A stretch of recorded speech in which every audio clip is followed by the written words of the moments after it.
Hey guys, welcome back. I hope our audio video is amazing. So let's start with the session again. We had completed one introduction session, part one. This is introduction session, part two. Okay. So we had studied basic accounts ಅಲ್ಲಿ 4 words ಬಗ್ಗೆ start ಮಾಡಿದೆ. That is asset, liability, expense and income. ನೀವು screen ಅಲ್ಲಿ ನೋಡ್ತಾ ಇರ್ತೀರಾ. What I meant is this, right? Asset ಅಂದ್ರೆ ಆಸ್ತಿ, ಸೊತ್ತು.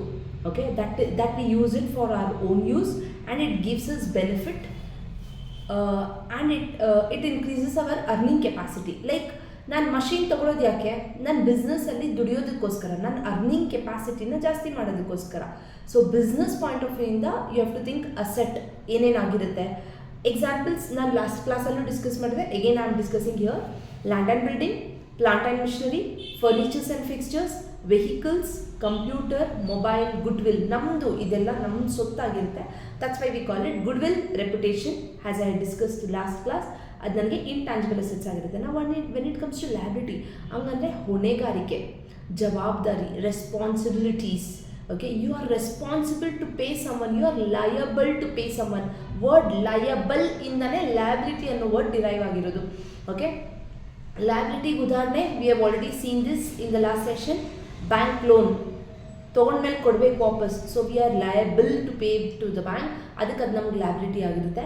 ಕ್ಯಾಪಿಟಲ್ ಯಾಕೆ ಲ್ಯಾಬಿಲಿಟಿ ಆಗಿರುತ್ತೆ, ಲಾಸ್ಟ್ ಕ್ಲಾಸಲ್ಲಿ ಹೇಳಿದ್ದೀನಿ. Separate entity concept. ಓನರ್ ಬೇರೆ ಇರ್ತಾರೆ, ಬಿಸ್ನೆಸ್ ಬೇರೆ ಇರ್ತಾರೆ. ಯಾರ ಪಾಯಿಂಟ್ ಆಫ್ ಇಂದ ಅಕೌಂಟಿಂಗ್ ಮಾಡ್ತೀವಿ ನಾವು, ಬಿಸ್ನೆಸ್ ಪಾಯಿಂಟ್ ಆಫ್ ಇಂದ ಅಕೌಂಟಿಂಗ್ ಮಾಡ್ತಾ ಇರ್ತೀವಿ. So from business point of view it is liability. Okay, credit card bills pay ಮಾಡಬೇಕು, that's why it is liability. Creditors ಅಂದರೆ ನಾನು ಪರ್ಚೇಸ್ ಮಾಡಿರ್ತೀನಿ, ಆ ವ್ಯಕ್ತಿ ಇನ್ನೂ ಪೇಮೆಂಟ್ ಮಾಡಿರಲ್ಲ. So we are liable to pay to that person. ಆ ವ್ಯಕ್ತಿ ನನಗೆ ಕ್ರೆಡಿಟಾರ್ ಆಗ್ತಾನೆ. Okay, so this is about liability. ನನಗೆ ಬ್ಯಾಲೆನ್ಸ್ ಶೀಟಲ್ಲಿ ಏನು ಬರುತ್ತೆ, ಎರಡೇ ವಿಷಯ ಬರೋದು balance ಶೀಟಲ್ಲಿ. One is asset, one is liability. Okay, ನಂದು ಪ್ರಾಫಿಟ್ ಆ್ಯಂಡ್ ಲಾಸಲ್ಲಿ ಏನು ಬರುತ್ತೆ, ಒಂದು ಇನ್ಕಮ್ ಬರುತ್ತೆ, ಇನ್ನೊಂದು ಎಕ್ಸ್ಪೆನ್ಸ್ ಬರುತ್ತೆ. ಸೊ ಹಿಯರ್ ಎಕ್ಸ್ಪೆನ್ಸ್ ಅಂದರೆ ಏನು, ದಿನನಿತ್ಯ ಖರ್ಚು ವೆಚ್ಚಗಳು.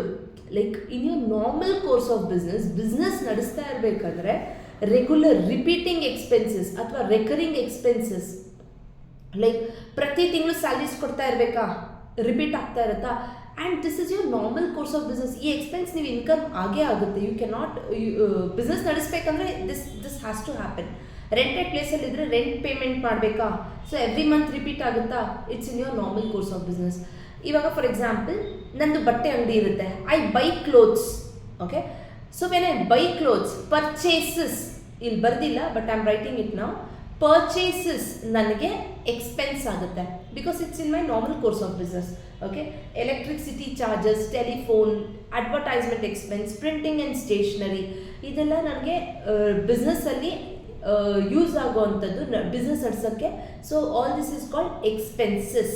Okay, so now next is asset. One second.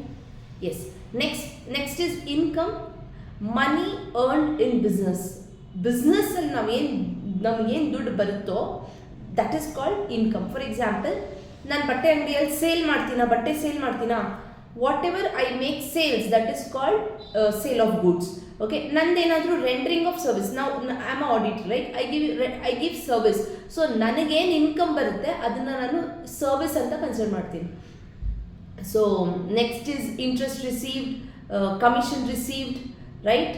So ನನಗೆ ದಿಸ್ ಇಸ್ ಮೈ ಇನ್ಕಮ್. ಯಾಕೆ ಮ್ಯಾಮ್ ಇವು 4 ವರ್ಡ್ಸ್ ಮೇಲೆ ಅಷ್ಟು ಫೋಕಸ್ ಮಾಡ್ತಾ ಇದ್ರಿ, ಲಾಸ್ಟ್ ಸೆಷನ್ ಇದ್ರ ಮೇಲೆ ಡಿಸ್ಕಸ್ ಮಾಡಿದ್ರೆ, ಯಾಕೆ ಇವಾಗಲೂ ಮತ್ತೆ ಮಾಡ್ತಾ ಇದ್ರಿ, ಬಿಕಾಸ್ ಒಂದು ಜರ್ನಲ್ ಎಂಟ್ರಿ ಪಾಸ್ ಮಾಡಬೇಕಂದ್ರೆ ನಾವು ವಾಟ್ ಈಸ್ ಜರ್ನಲ್ ಎಂಟ್ರಿ. ನಾನು ಫಸ್ಟ್ PUC ಇದ್ದಾಗ ಜರ್ನಲ್ ಎಂಟ್ರಿ ಅಂತ ಫ್ಯಾಕಲ್ಟಿ ಹೇಳಿದಾಗ I was thinking it is this journal entry. General entry ಅಂದ್ಕೊಂಡ್ಬಿಟ್ಟಿದ್ದೆ ನಾನು, GNERAL ಅಂತ ಅಂದ್ಕೊಂಡ್ಬಿಟ್ಟಿದ್ದೆ. ಆಮೇಲೆ ನನಗೆ ಗೊತ್ತಾಯಿತು, no that is not journal entry ಅಲ್ಲ, ಜನರಲ್ ಎಂಟ್ರಿ ಅಲ್ಲ, ಅದು journal entry. Okay, journal, English is very funny language. So journal entry ಒಂದು ಟ್ರಾನ್ಸಾಕ್ಷನ್ ಅಂದರೆ ದುಡ್ಡು ಇನ್ವಾಲ್ವ್ ಆಗಿರೋದು ಯಾವುದೇ ಒಂದು ಟ್ರಾನ್ಸಾಕ್ಷನ್ ಇದ್ರೂ ಆ ಟ್ರಾನ್ಸಾಕ್ಷನ್ಸ್ಗೆ ನಾವು ಜರ್ನಲ್ ಎಂಟ್ರಿ ಹಾಕಬೇಕಾಗುತ್ತೆ. Only business. ಓಕೆ, ನಿಮ್ಮ ಪರ್ಸ್ನಲ್ದೆಲ್ಲ ತರಬಾರ್ದು. ಬಿಸ್ನೆಸ್ಸಲ್ಲಿ ಮಾತ್ರ ಮನಿ ಏನೇ ಟ್ರಾನ್ಸಾಕ್ಷನ್ಸ್ ಆಗಿದ್ರೂ ಅದಕ್ಕೆ ಒಂದು ಜರ್ನಲ್ ಎಂಟ್ರಿನ ಪಾಸ್ ಮಾಡಬೇಕು. This is a basic. Okay, ಆ ಜರ್ನಲ್ ಎಂಟ್ರಿ ಹೆಂಗೆ ಪಾಸ್ ಮಾಡ್ತೀವಿ ಅಂದರೆ, ಒಂದು ಡೆಬಿಟಲ್ಲಿ ಕೂತ್ಕೊಂಡ್ರೆ ಈಕ್ವಲ್ ಆ್ಯಂಡ್ ಆಪೋಸಿಟ್ ಕ್ರೆಡಿಟಲ್ಲಿ ಇನ್ನೊಂದು ಐಟಮ್ ಕೂತ್ಕೊಳ್ಬೇಕು. ಸೊ ಆ ಕೂರ್ಸೋದಕ್ಕೆ ಲಾಜಿಕ್ ಇರುತ್ತಲ್ಲ, ಆ ಲಾಜಿಕ್ನ ಹೇಳ್ಕೊಡ್ತಾ ಇದ್ದೀನಿ. ವೆನ್ ಅಸೆಟ್ ಅಂದರೆ ನಮ್ಮ ಸೊತ್ತು. ಓಕೆ, ನನಗೆ ಇವಾಗ ನನ್ನ ಹತ್ರ ನಾರ್ಮಲ್ ಫೋನ್ ಇತ್ತು, ನನ್ನ ಹತ್ರ ಇವಾಗ ಆ್ಯಪಲ್ ಫೋನ್ ಬಂತು, ನನ್ನ ಸೊತ್ತು ಅಸೆಟ್ ಜಾಸ್ತಿ ಆಯಿತಾ? Positive debit.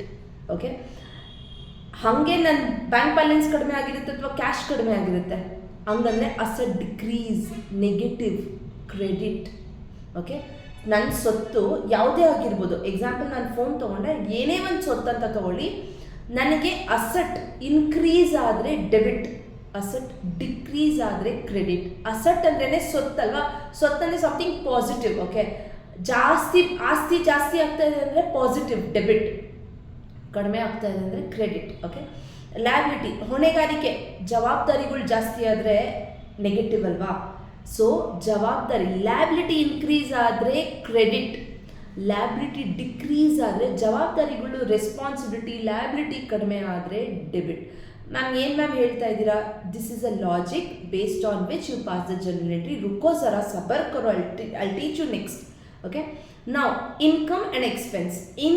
Expense always debit. Okay, irrespective of whatever ನಿಮ್ಗೆ ಎಕ್ಸ್ಪೆನ್ಸ್. ಮ್ಯಾಮ್ ಹೆಂಗೆ ಗೊತ್ತಾಗುತ್ತೆ? ಇವಾಗವರೆಗೂ ಮೇಲ್ಗಡೆ ಅದಕ್ಕೆ ಹೇಳ್ಕೊಡ್ತಾ ಇದ್ದೀನಿ ನಿಮಗೆ 4 ವರ್ಡ್ಸ್ದು ಎಕ್ಸಾಂಪಲ್ಸ್ ಏನೇನು ಬರುತ್ತೆ ಅಂತ.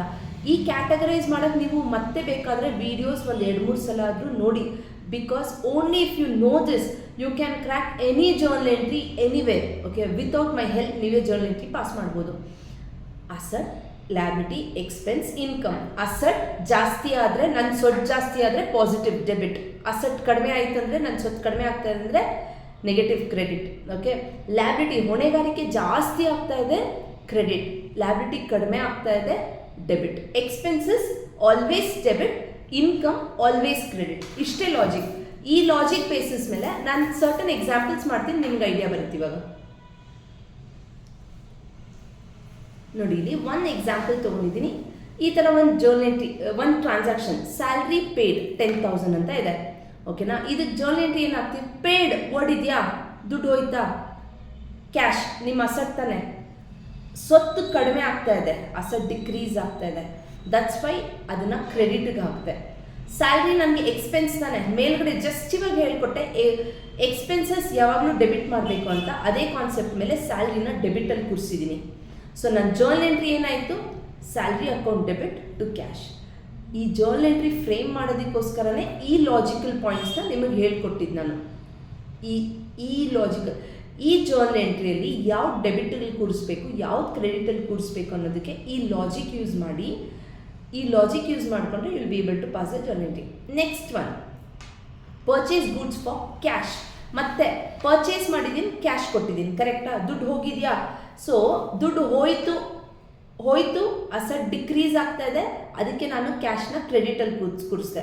ಪರ್ಚೇಸ್ ಎಕ್ಸ್ಪೆನ್ಸ್ ಅಂತ ಹೇಳಿದ್ದೆ ತಾನೆ, ಎಕ್ಸ್ಪೆನ್ಸ್ ಯಾವಾಗಲೂ ಡೆಬಿಟ್ ತಾನೆ. ಸೊ ಪರ್ಚೇಸ್ ಅಕೌಂಟ್ನ ಡೆಬಿಟ್ ಮಾಡ್ತೀನಿ. Ultimately my journal entry will be purchase to cash, purchase account debit to cash account. Okay, ಅದೇ ಥರ ನಾನು ಮಷಿನ್ರಿ ಪರ್ಚೇಸ್ ಮಾಡ್ತಾ ಇದ್ದೀನಿ, but not on cash, on credit. On credit ಅಂದರೆ ಸಾಲದಲ್ಲಿ ತೊಗೊಳ್ಳೋದು, ಅಂದರೆ ನಾವು ಅವ್ರಿಗೆ ಇನ್ನೂ ಫುಲ್ ಪೇಮೆಂಟ್ ಮಾಡಿಲ್ಲ ಅಂತ ಅರ್ಥ. From very big company called Namita and co. ಒಂದು ವೆರಿ ಬಿಗ್ ಕಂಪ್ನಿ ಇದೆ, ಓಕೆ, ನಮಿತಾ ಆ್ಯಂಡ್ ಕೋ ಅಂತ. ನೀವು ಆ ಕಂಪ್ನಿಯಲ್ಲಿ ಮಷಿನ್ರಿನ ಪರ್ಚೇಸ್ ಮಾಡ್ತಾ ಇರ್ತೀರಾ.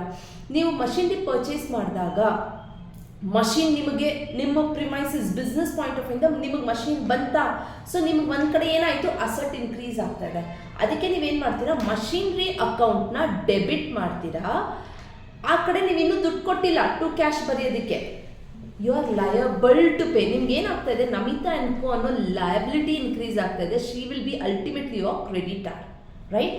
So another one journal entry I have, and this is a important one. Capital introduced in to business. Capital ಅಂದರೆ ಬಂಡವಾಳ. Okay, investment that the owner will make. ನಿನ್ನೆ ಈ ಕಾನ್ಸೆಪ್ಟ್ನ ಹೇಳಿದ್ದೆ, ಚಲೋ ಫಿರ್ಸೆ ಐ ಡು ಇಟ್. ಓಕೆ, ಇಲ್ಲೇನಾಗುತ್ತೆ? ನೀವು ಯಾರ ಪಾಯಿಂಟ್ ಆಫ್ ವ್ಯೂಯಿಂದ ಯೋಚನೆ ಮಾಡಬೇಕು? See, there is one owner.